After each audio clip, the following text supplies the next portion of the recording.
Hello, everybody, and welcome to Nessie's Dead. We are your hosts, Spencer and Helen. Hello. Hello.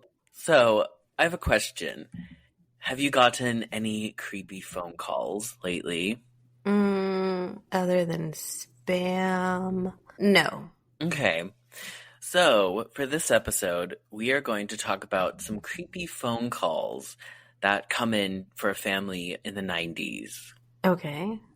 Just Now, phone calls. No, we're not going to center or focus just on phone calls. There are some other events that happen, but the bulk of this surrounds some strange phone calls. So far, I feel like I'm clueless. And I will play the audio of these phone calls as well so that everyone can hear what it's all about. So, this week, we are going to be taking a plunge into the Sudbrink phone calls. I've never heard of this. Okay, good. Okay, I'm excited. I had never heard of this until this week. And when I first learned about the case, I was really creeped out. And then as I was learning more about it, I kind of was like, it's kind of obvious. Like, there's a lot of different ways that you can look at what's happening. And I was like, it's very obviously this, right? But then as I finished learning about it, I'm like, oh my God, I'm not too sure anymore. So I'm really curious to hear what you have to say about the Sudbrink phone calls. Okay, I'm ready to plunge. Yes, let's do it. So this all centers around a New York native named Gary Sudbrink. At the time of the event, he was 27 years old. He was a pharmacist working in the Air Force, and he was stationed in San Antonio. But he was originally from Long Island. Now, it all starts in 1992, but the phone calls happen in the early part of 1993. Up until this point, Gary had a really normal life.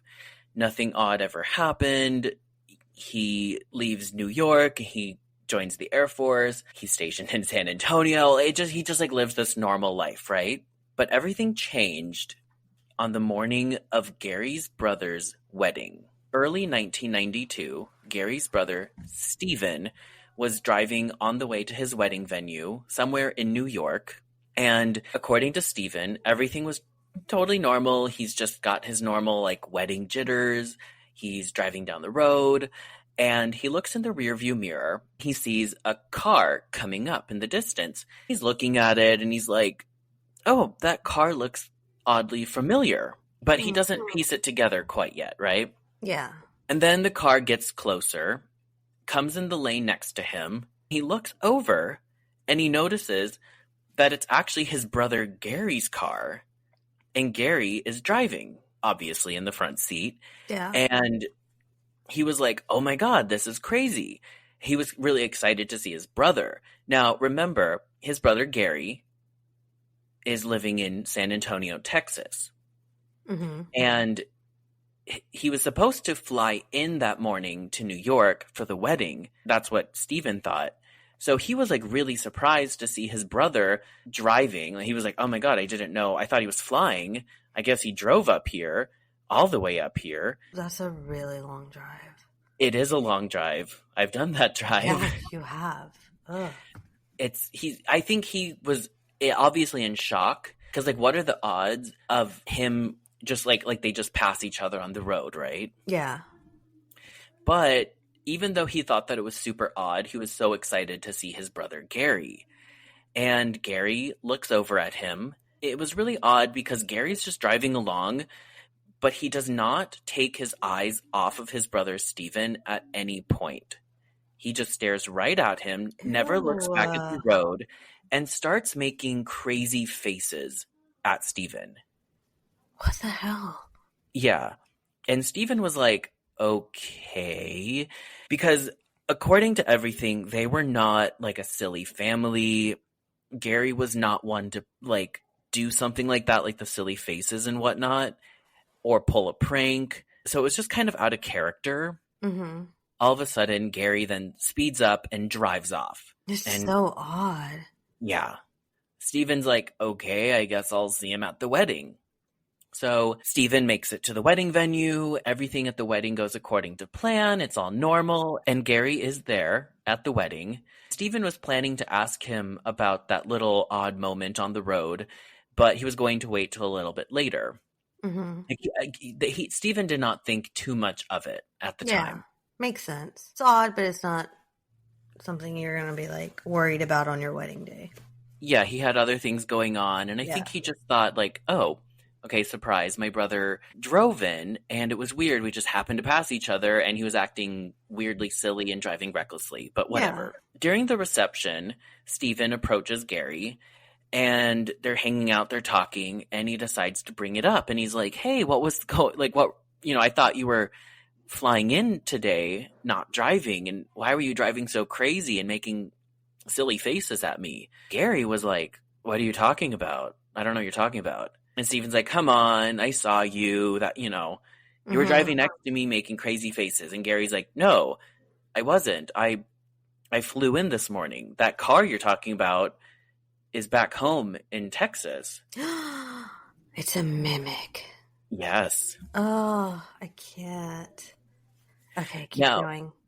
Gary was assuming Steven was pranking him, and Steven assumed Gary was pranking him. So they're both assuming the same thing of each other, not sure how to make of it, but neither one of them are dropping it. Like the act. So it's like nobody's giving in. Yeah, so they were like, oh, okay, whatever. They're brothers, and they're like, whatever you say. They go about the rest of their night, and they don't bring it up again. They kind of forgot about it. They just thought it was like a silly prank, right? Yeah. For the rest of that year, everything was pretty normal for Gary and the rest of the Sudbrink family. That is, until February of 1990. Gary is at home in San Antonio, Texas, stationed at a base. He notices that he has 3 days off in a row. And he's like, oh, cool, okay. I'm going to use this time to fly up to New York, go to Long Island, surprise my parents, surprise my friends, and see everyone for just like a quick little trip and then come back. Yeah. Now, he was supposed to ask his higher-ups for permission and notify them if he was going to be leaving the area, but he assumed because it was just such a short little period of time that he would be fine, he wouldn't be missed, and that it was just not likely for him to be called in for any reason, right? Yeah. So he does not tell anyone, partially because he doesn't want to get in trouble and have to cancel the trip. Mm-hmm. So he kind of just keeps it secret. He doesn't tell anyone at the base. He doesn't tell any of his higher-ups or anything, and books a ticket. Now, he flies out February 8th of 1993, and on that morning, he's in his apartment getting stuff ready and packing when suddenly he hears a helicopter outside. He thought that it was kind of odd. Now, a helicopter near a base is not unheard of by any means, no, but it sounded really, really close. So he goes out to his balcony and he sees just a little, like it was like right on the edge of the property line of his apartment building. So like really close. He sees a helicopter just hovering about 20 feet off the ground, facing directly at him. Like not that high. It sounds pretty scary. And that was also what he found really odd because he knew that they were not supposed to be flying that low, especially in a residential area like where he was. Like, yes, he's stationed down there, he's at a base, but it was still a residential area, and he of course thought it was very odd. He runs inside to grab his binoculars so he can get a better look, but by the time he grabs them and gets back outside his balcony, the helicopter is gone. How? Because it just zipped away really quick. They're fast. They can like turn around and flip around in a second. But from 20 feet off the ground. Yeah, maybe he saw it like as it was kind of lifting up, maybe. I'm not sure. Still extremely odd to see in a residential area. Yes. Now, he also, like, he's pretty familiar with all of this, which is part of why he thought it was weird to see it in that area. I don't think he was flying helicopters or anything because he was a pharmacist, but I'm not sure what all goes into being an Air Force pharmacist, so perhaps he was a little bit more... I still think you have to do the whole Air Force thing. Probably. Yeah. Yeah, you're right. Yeah. So again, he thinks it's odd, but he doesn't think too much of it and just kind of brushes it off and continues packing. Mm-hmm. He then makes his way to the airport where everything is going normal according to plan, and he's standing in the terminal waiting for his section to be called so that he can board the plane. He notices a man in the crowd, kind of at the other end of the terminal, looking at him, kind of pushing through people to seemingly come talk directly to him. This man he describes as being like a slim build with brown hair, and he was wearing an overcoat. He gets up to Gary and starts making conversation with him, but like kind of normal. Hey, yeah, we're waiting for the plane, whatever. He asks for his name, and Gary tells him.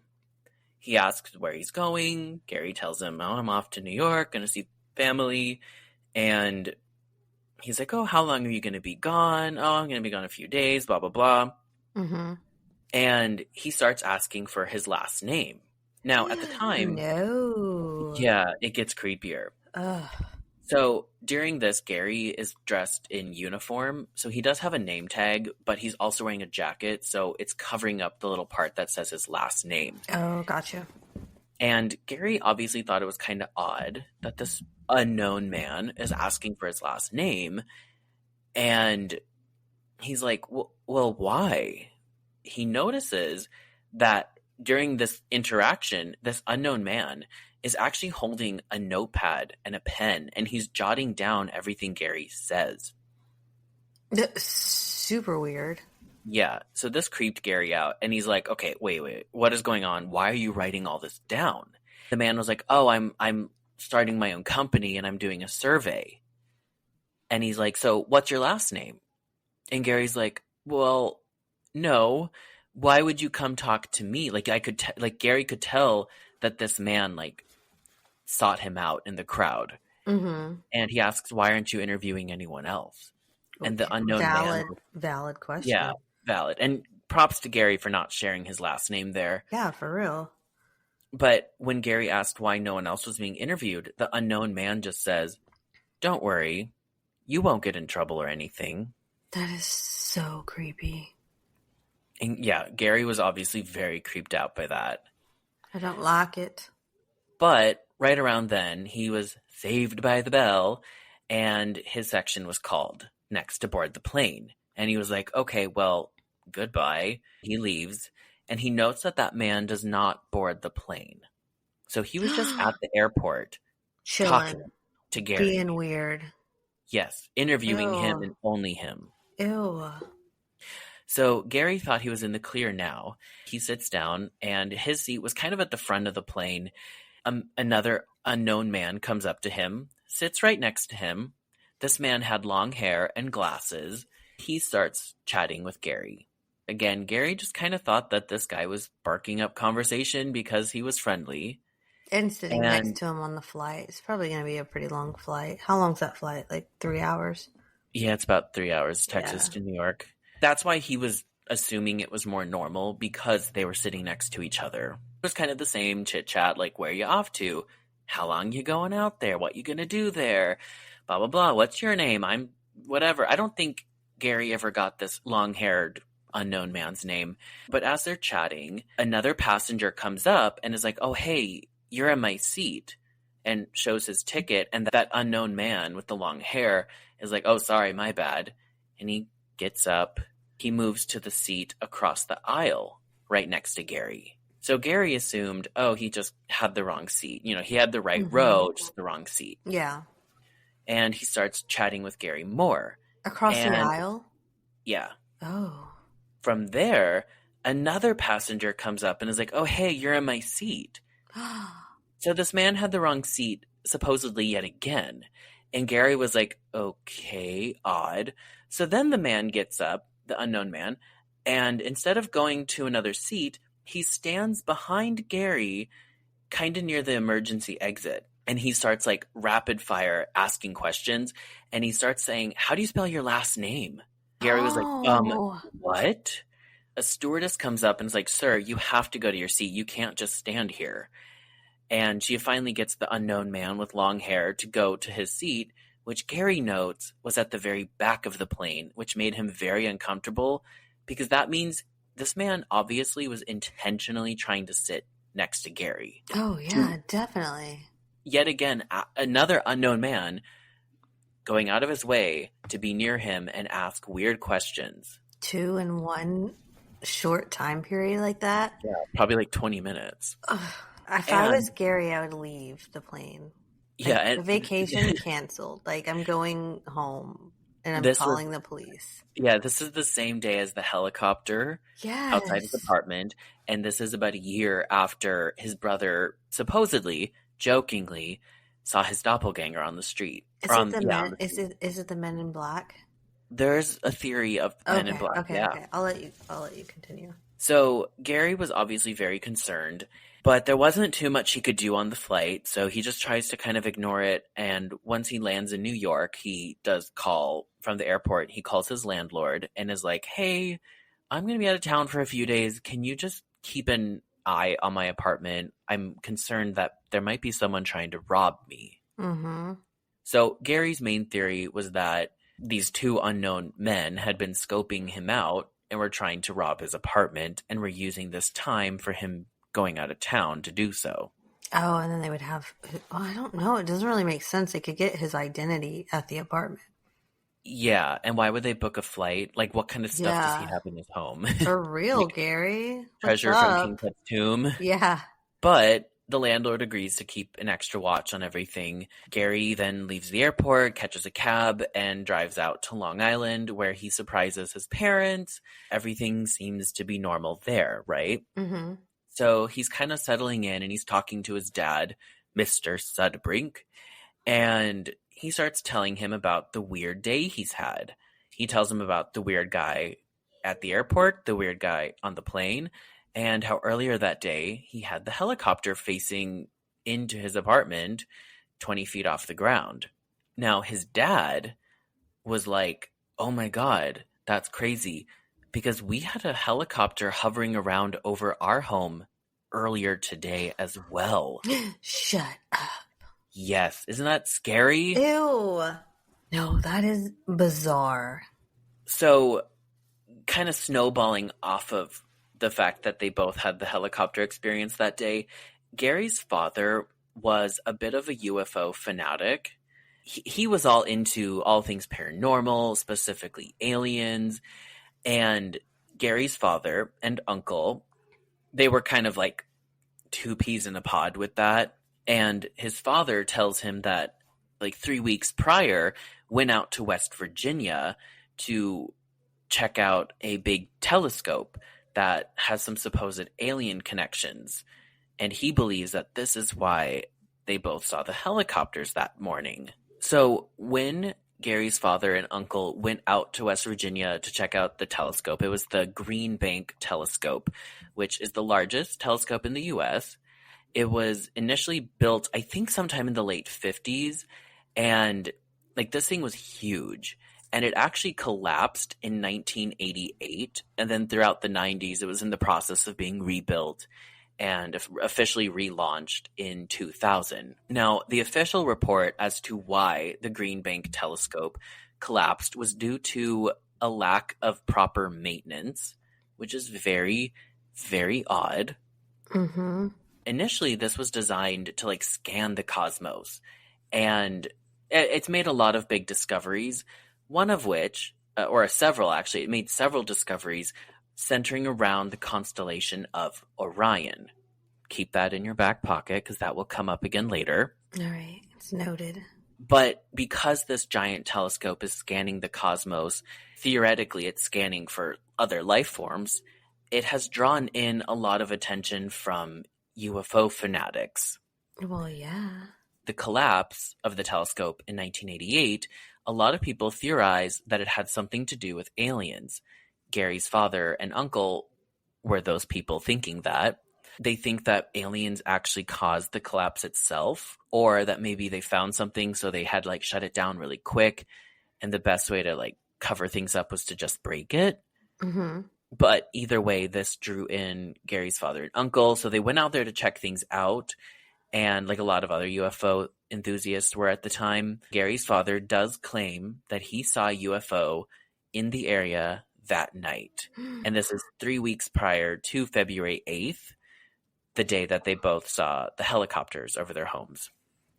Oh, okay. So Gary's father explains all this to him, and Gary does not believe in aliens. That he is very, boring. He's very black and white, and he believes his father saw something out there, but he does not think it was a UFO. That's interesting if he's in the Air Force and he doesn't believe in aliens. Yeah, well, I think that was not as common then. Oh, yeah, we're in the 90s. Okay, my bad. Yeah, early 90s. Okay, my bad. So Gary was like, yeah, okay, whatever you say, Dad.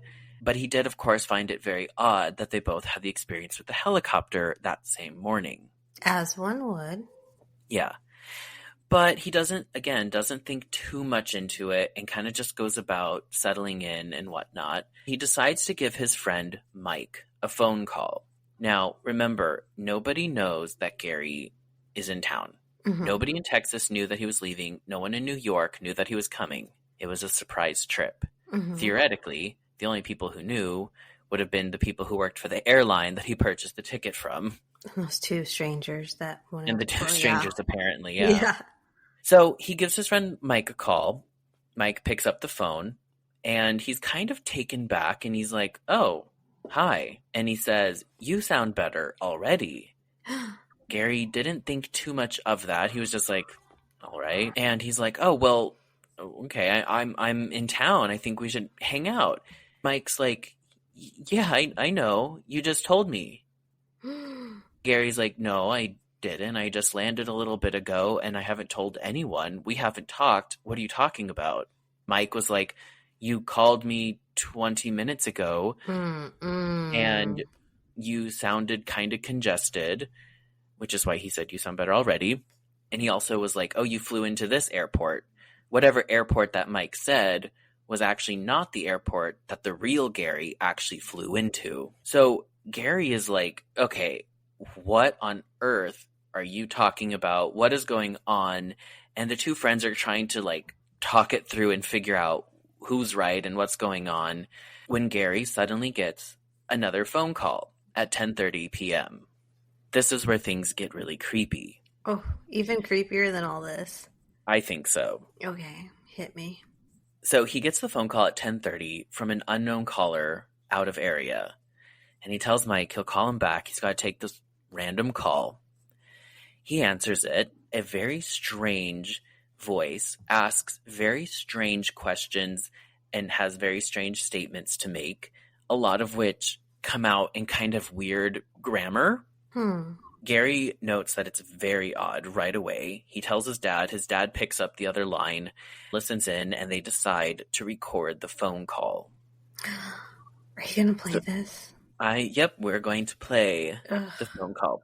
Now, just for clarification, there are a few different calls that come in, each of which are recorded, and I'm going to play like 3 out of the 4 phone calls. It will be broken up. If you do not care to listen to it, I mean, I think you should because it's really creepy, but if you do not care to listen to it, or if you have any hard time hearing it, I will read the transcript after each recording is played. Yes. I'll tell you who it is. Hello? Yeah. Do you want to speak to him? Sudbrink in there. Yeah, who's this? Steven? Are you playing games with me or what? Huh? Steven, if you're playing games, I'm going to kick your ass. So how long are you going to be back from Texas? Huh? You're being impersonated by the other voice. Yeah, this is you, Steve, you idiot. You're pissing me off. Jerk. I'm going to get you on... Let's see what it says. Review.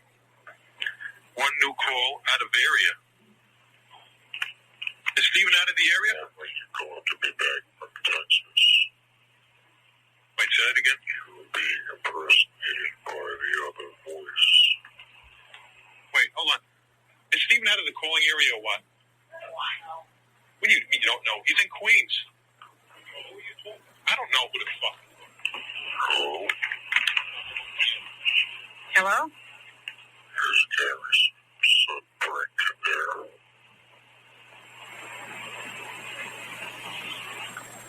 Who is this? Sounds like a little robot. Hello? We're going to be back from Texas. What was that again, sir? You were being impersonated by the other voice. Oh, be quiet now, friend. Sorry, would you see that again? Hello?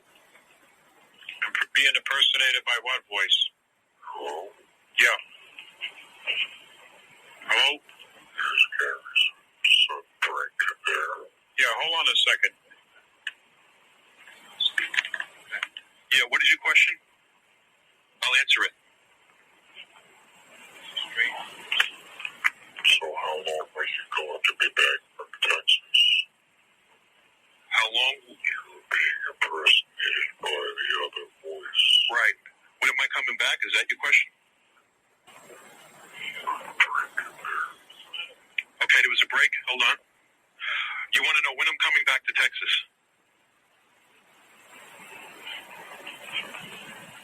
Oh, is that your question? So how long are you going to be back from Texas? How long am I going to be back from Texas? That question doesn't make any sense. By the other voice. Okay. I'll be coming back eventually. I can't tell you when. You should know that question, answer to the questions, because you seem to know more about me than I do. You know what I'm saying? Are you an intergalactic person?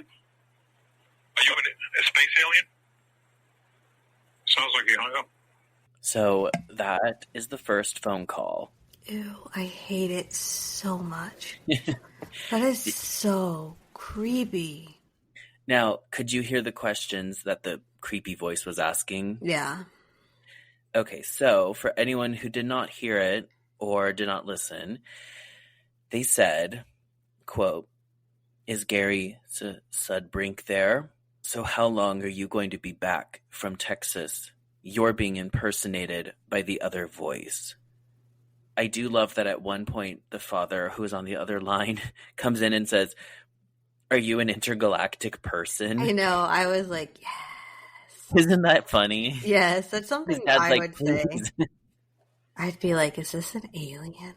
Now, Gary does make a note that at times throughout these creepy phone calls that night, at times it felt like it was a recording and nothing more, but other times the voice seemed more interactive. And I think that does kind of come across. Like, there were moments that it seemed like it just kind of replayed, but there were other times it almost seemed like it was looking for Gary Sudbrink. Like when his mom was there talking to it, Mm-hmm. the voice was like, "Is Gary Sudbrink there?" Yeah.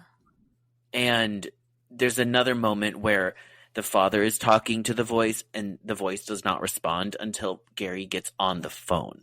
It's so unsettling. Yeah, I love it. Yeah, me too. As long as it doesn't happen to me, that's fine. Yeah. Now I have another recording of the next call that comes in. The call ends, and I think about half hour maybe goes by before the phone rings again with the creepy voice. Would you answer the phone again, or would you just not? Yes, 100%. Oh. Would you? I don't know. That was really creepy. I feel like it gets creepier, but it changes. The next phone call, he's not asking the same questions. Like he does, I think he brings up the same thing like once, but he kind of starts to transition into another topic. Okay. Yes, speaking. Yes. Can I answer any questions for you? Are you back from Texas? Not back yet, no. How long? Let me answer. First, you tell me, where are you calling from? This is Gary Sudbrink. Yeah, why don't you tell me where you're calling from. Who is this? What do you mean, who is this? You should know who it is. It's me, Gary.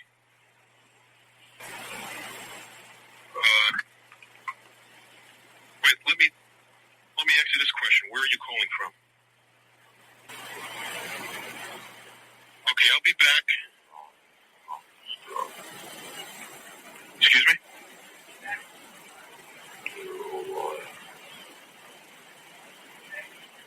I can't hear too well.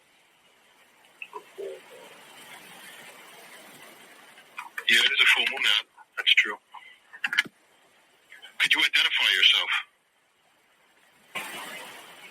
Identify yourself. Why are you calling me?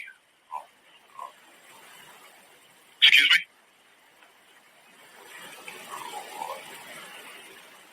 I cannot hear too well. Hold on, let me switch phones.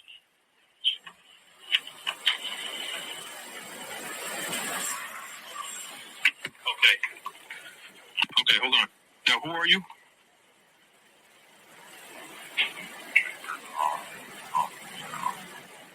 Keep an eye in the sky, he said. Keep an eye in the sky? Yeah.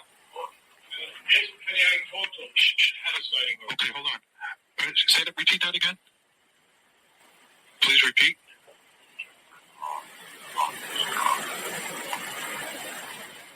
Okay.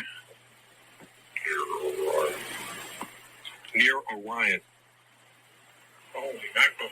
Tonight or this will win? The full moon. The full moon.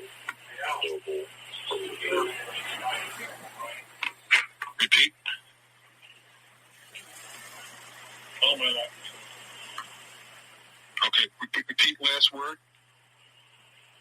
I'm hearing static. Oh my life is working. He hung up. Hello? So there's recording number 2. I hate it even more. It is so unsettling. It is.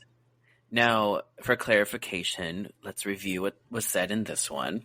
Yes. The voice says, "Is this Gary Sudbrink? Are you back from Texas? Who is this? It's a full moon or the full moon. Not totally sure which one. Keep your eye on the sky. Show double from you and near Orion."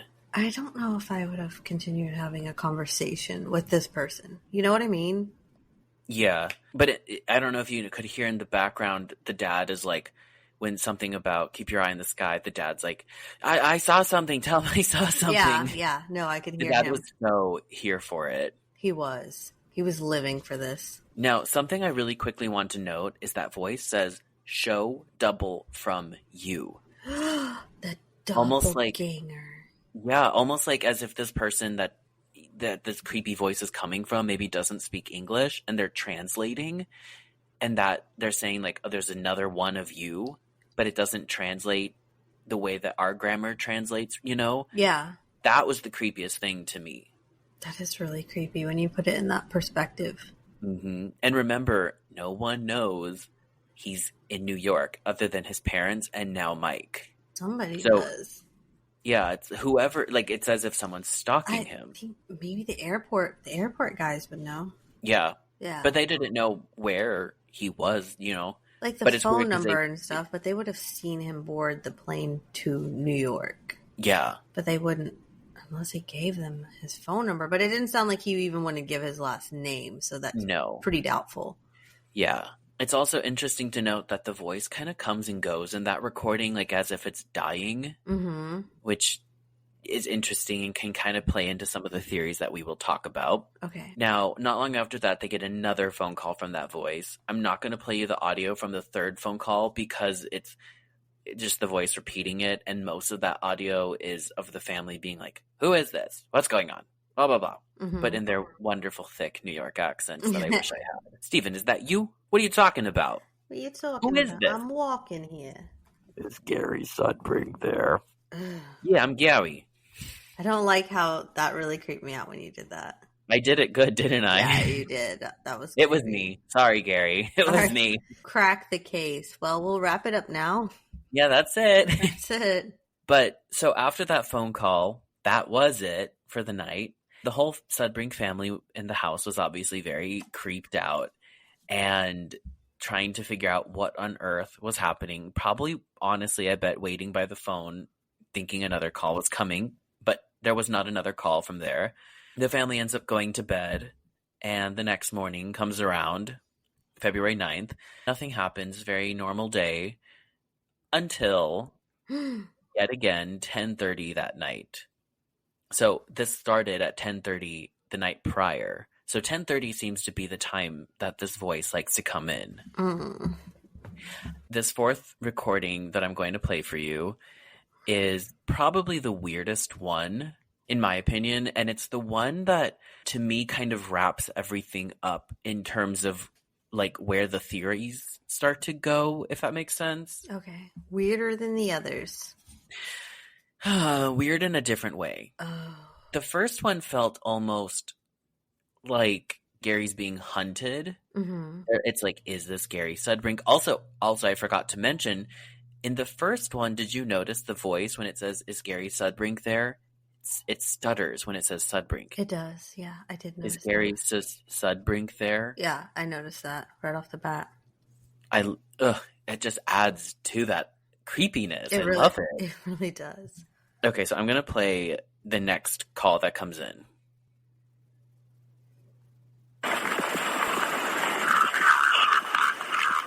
Yes, this is me. Can I speak to you? Can I ask why you're... Yes, can I ask why you're calling? Can I please ask... Yes, this is.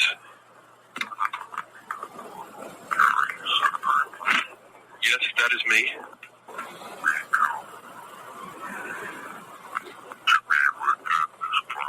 Say that again? Leave?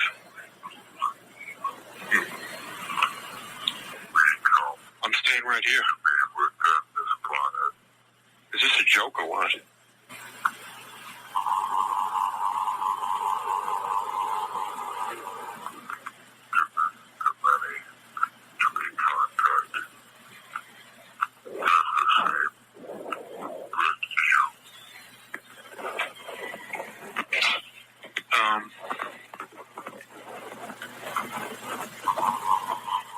I have to think about that.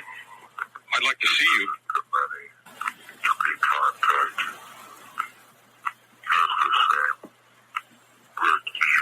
Hey, let me tell you something.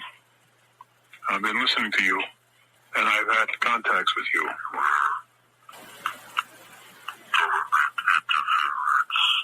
Government interference? You have?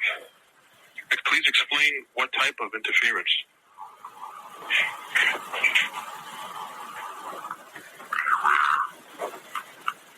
Okay.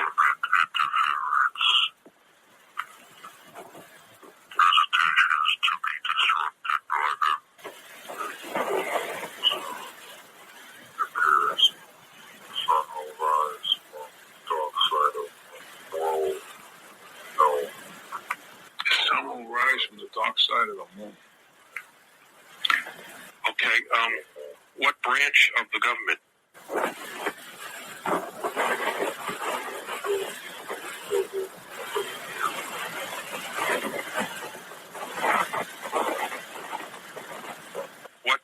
What should I do?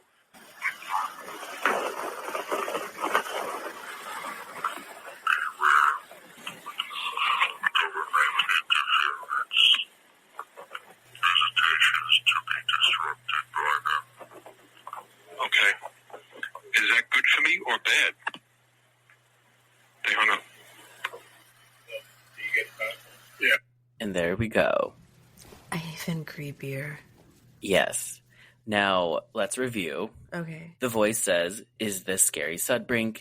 Is Gary Sudbrink there? Gary Sudbrink. Beware. Government interference. Visitations will be disrupted by them. The sun will rise on the dark side of the moon.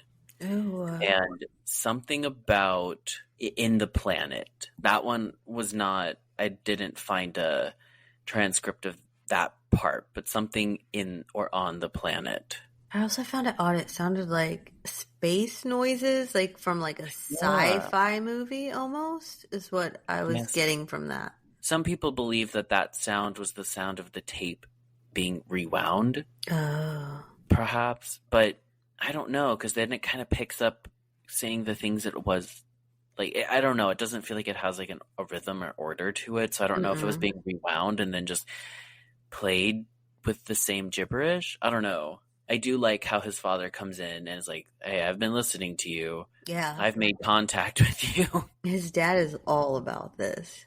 Yes. It's just a little like he's feeding into this energy, whatever this is. Yeah, the voice is like, yeah, love me. Love me.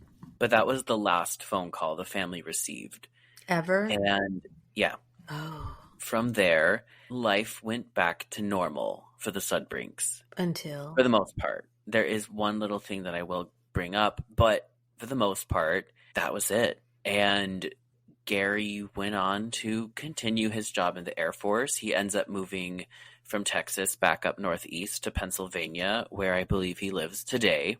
He got married. I think he had some kids. And that's kind of the gist of the phone calls. He also never saw the man from the airport again. He also never saw the man from the airplane again. And he never had anyone else talk about his supposed doppelgangers running around or calling them. At least not that he knows of. Yeah. Ugh. Everything just stopped. Like it never happened. Kind of. Oh, kind of. So in 2001, his mother was fighting cancer and she was in the hospital getting treatment, and Gary was there visiting her. While he's there at the hospital, the doctor comes in and notifies him that his sister just called to check in on things. And Gary's like, what? I don't have a sister. He only had two brothers, Stephen and I believe Brian. Mm-hmm. No sister. Now, Gary does believe that this supposed sister on the phone is connected to all of this. I mean, it would make sense. He doesn't have a sister. Yeah. And they seemed to know Gary Sudbrink was there at the hospital. The mom had cancer. So I feel like, but it's like, why not continue to pretend to be Gary? Why pretend to be a new family member? Unless they were like, let's try a new angle. But beyond that, everything else in his life remained relatively normal. Remember, he does not initially believe in UFOs and whatnot, but this incident does make him a little more open-minded to it. I don't know how much he believes in the extraterrestrial stuff now, but he is more open to it, and he did start going to UFO conventions. Like, nobody knew who he was at first. Like, he kept this very private. He did not go public with this information at all, which I think makes it more credible. Mm-hmm. And like, he told like friends and family and stuff, but he did not go public with it. How do we get the recordings and everything? When did this come out? So he does end up going public in 2006. Okay. He starts sitting in at UFO conventions, I think out of curiosity, just trying to find out more answers. I'm sure his dad probably convinced him to try the UFO convention. I was completely thinking that. I was like, his dad was probably like, it's happened to you. Come over to the dark side. Yeah, join us. Come with me and your uncle. Join us. So while he was at one of the UFO conferences, there was a woman, I think her name was Sarah something. She was talking about the Men in Black. The way that she talked about it and described it, it reminded him of his experience. And he was like, oh my God, what if that was who called me? What if it was related to the Men in Black? Yeah. So he approaches this woman. They start talking, and he ends up giving her a disc and it was a copy of the recorded phone calls. So she listens to it, and she's like, oh my God. So she starts sharing his story at these UFO conventions, which is how it ends up going public. But Gary, again, never really went super public with himself. He does end up speaking at some of these conventions. That's kind of the gist of it. There was no book. He never put out a book. He was never in like a documentary. The only thing was that his father was featured in some UFO magazine in the 90s talking about this experience. He did do a podcast interview where he talks about it in 2021. That's it. He's remained very private, which I do find very interesting. Yeah, I always feel like that's a lot more credible than somebody that's coming out with a bunch of, like, that's just shouting it out that all this happened. Yeah, Mm-hmm. like the Amityville horror family. Mm-hmm. Not the ones that were murdered, because that was real, but the That ones happened. who were supposedly haunted. Supposedly, let's just say they were not. We don't even need to use that word. Supposedly. No. I'm sure that house was haunted. I'm sure that there were things, but I'm sure that their experience was not what it really was. I don't know. Maybe it's not. Maybe things just, there's people that still live there today. I don't feel like they report anything. Oh, wow. Well, we'll interview them soon enough. Hell yeah. But let's go ahead and get into some of the theories of the Sudbrink phone calls. Let's do it. I'm curious on these theories because I don't know. It's just so there's a lot odd to go into because there's so many different pieces to it. It's not just phone calls. It's not just doppelganger. It's not just being essentially stalked at the airport. Okay. There's like just so much to it, you know? have more. All right, let's go. Oh, no, I don't have more. Oh, okay. That's it. I was just meaning like it's not just phone calls. Oh, okay. So first, I will get into Men in Black. So a lot of people believe that the Men in Black were calling him or some other government entity. This could be related to the fact that Gary was a pharmacist in the Air Force, and people theorize that he could have come across something that he wasn't supposed to. This is their way of keeping tabs. Now, it could be something, maybe the government, I didn't see this theory out there, but I theorized this myself, that perhaps maybe the government wanted to test out something pharmaceutically, like some kind of chemical, and they're like, let's just put it in a pill. Maybe it wasn't meant to be sent out so quickly, and he was the pharmacist that ended up unknowingly working on it, and they thought maybe he knew more than he possibly did, so they started keeping tabs on him. Perhaps. Maybe they were like, well, his dad's really into UFOs, so let's just make it seem like it's a UFO thing and not some like chemical incident, right? I don't know. I feel like why would they do like a prank call if it was that serious? I feel like they would just I agree. have probably come and got him. Yeah. So of course, people theorize that it has something to do with the aliens, perhaps because of his father's sighting. Maybe his father saw something maybe it wasn't even alien, maybe it was some kind of military-based UFO that he was not supposed to see, because this Green Bank telescope is like out there in West Virginia, just kind of in like farmland. So maybe they were testing something and his father saw it, thought it was aliens, and keeps talking about it, and they're like, we got to keep tabs on this, especially because his son works in the Air Force. I mean, perhaps on that one. Yeah. Also, people theorize that it does connect to his father's sighting, but that it's aliens that are actually contacting him. I mean, it just doesn't sound like how a normal person would talk. No, not at all. But there are people who claim to have had run-ins with the Men in Black after some kind of alien incident, and they talk about how the Men in Black don't talk normal. They have this kind of weird broken grammar, and sometimes it sounds like they're, after talking a little while, almost like they're losing energy. Because they're probably not human as well. Yeah. But like, why? That's so, like, why? Unless the aliens are using the concept of Men in Black to disguise themselves to come here. Possibly. Just to see how much info we do have. Yeah, and they're like, in our perspective, then that would really throw you off. Yeah. That would not make you think these are aliens. That would make you think, oh, they're studying aliens. They're not aliens, they're humans. Because why would they be studying aliens? I mean, I feel like that makes a lot of sense. Maybe they're trying to get a perspective of how we are perceiving the encounter. Oh, yeah. Mm-hmm. I like that. I mean, to me, that makes a little bit more sense. To me, if it was actually government officials, they would be a lot more serious and have a better demeanor to them. I just not don't, some creepy voice on a paper recorder. Yeah. Or even if people are giving that, if people are giving the encounter of Men in Black being this way and having that kind of composure, that really just doesn't make sense for a government official to me, especially one that's trying to be that mysterious. You know what I mean? Yeah. It's not, the math isn't mathing. No. Some people also think that it was aliens using some kind of device to talk to us, and that's why the Oh, grammar was kind of weird, and possibly that to was like a like, translate situation because they're not going to speak our language. yeah, a translator. I was thinking that too.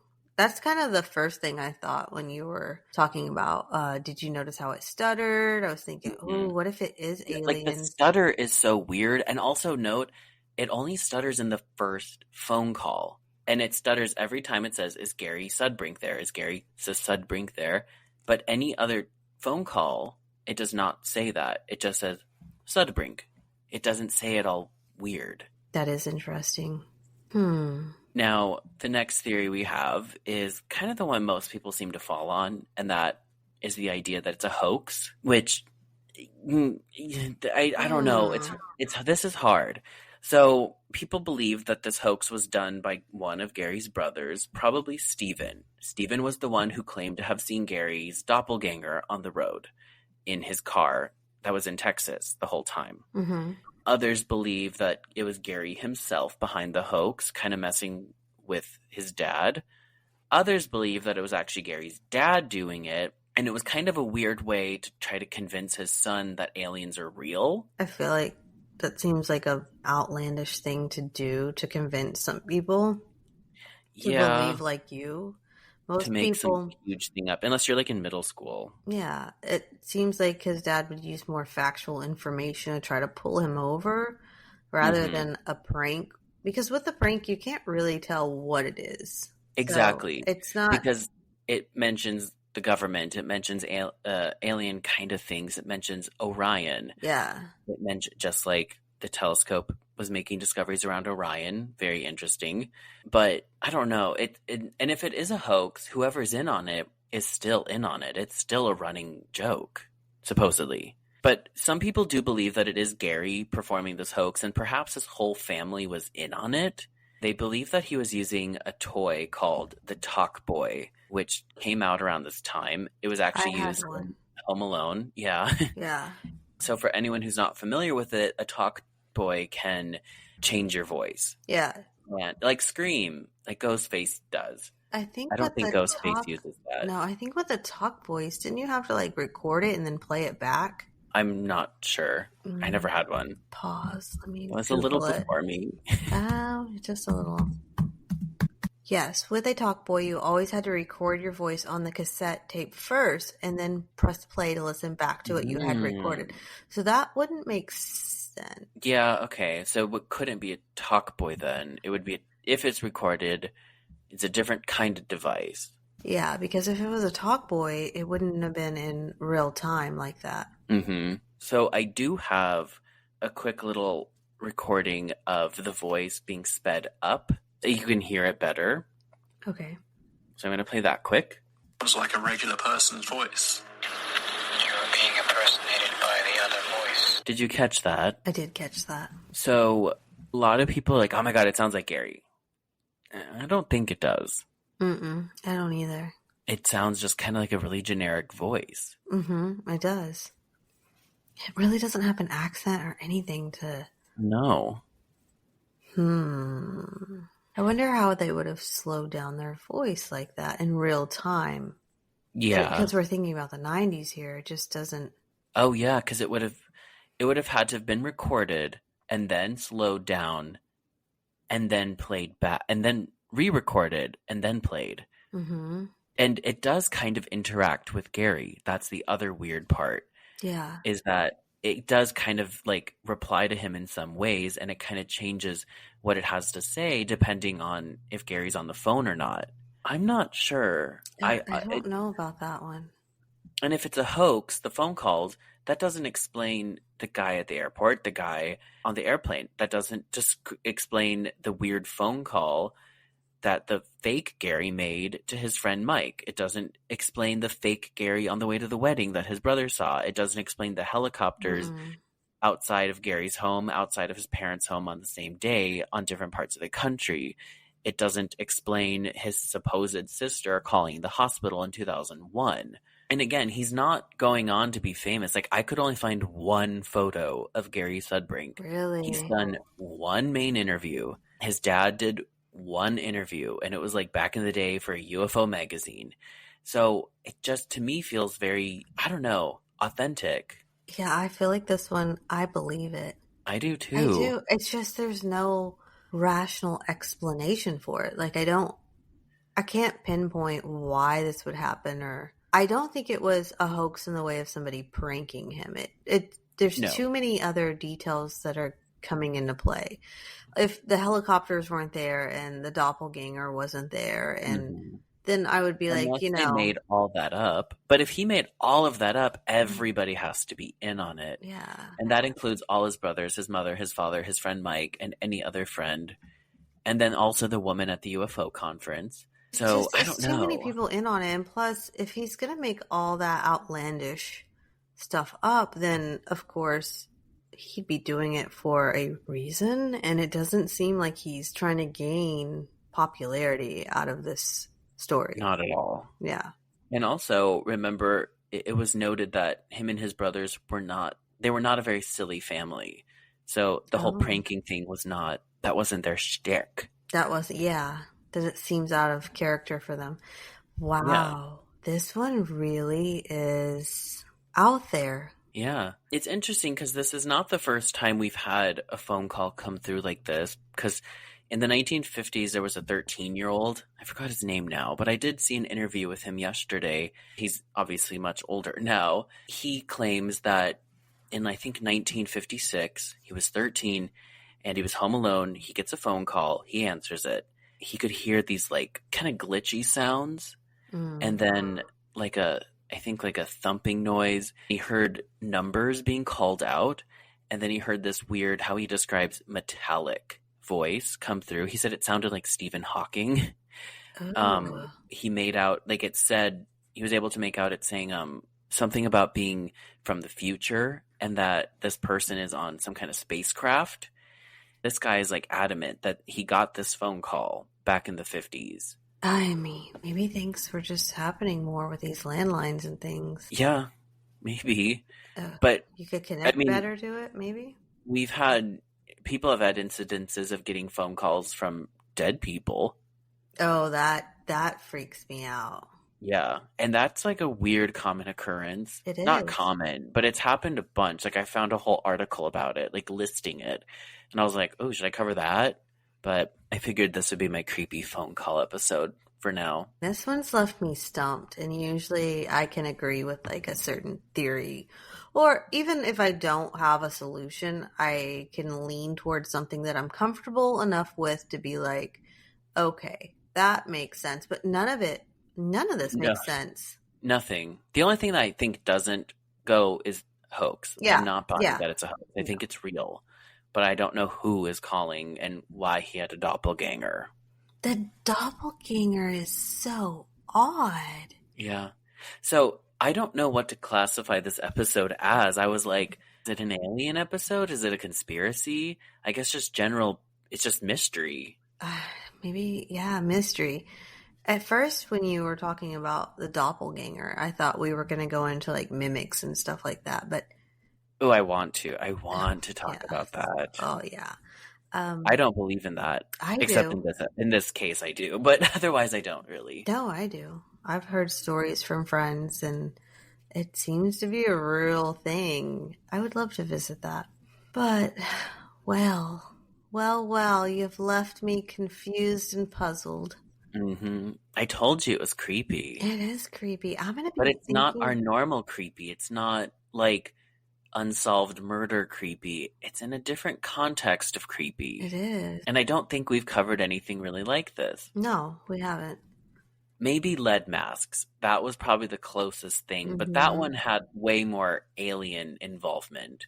I still think it was the electricians, that cult of electricians. Yeah, I think they actually summoned aliens. Yeah, I do too. And I think the power frequency of like the invocation of them is what killed them. Yeah, I think they were trying to use the lead masks to protect them. Yeah. Yeah, we solved that. Solved. You heard it here first on Nessie's Dead. We'll solve this one soon enough. But I don't for know. now, I'm going to be thinking about this all night. good. That's all I've got I, on the Sudbrink phone calls. I guess with that being said, we'll say We're hanging up the phone. we are. And pleasant nightmares. Bye. Bye.